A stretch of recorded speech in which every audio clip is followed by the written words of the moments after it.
Dragi moji pratitelji, dobro mi došli u kanal Kornelije priče.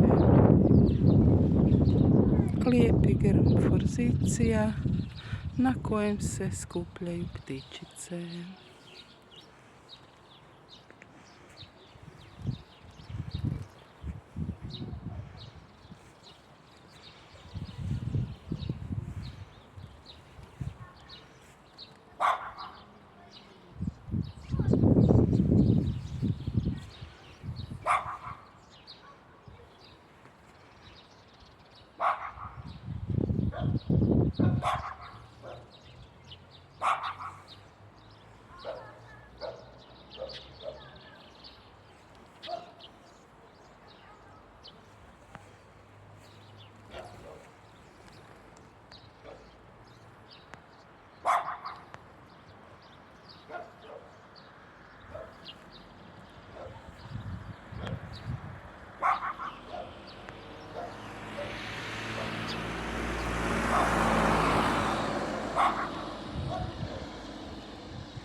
Do sljedećeg susreta.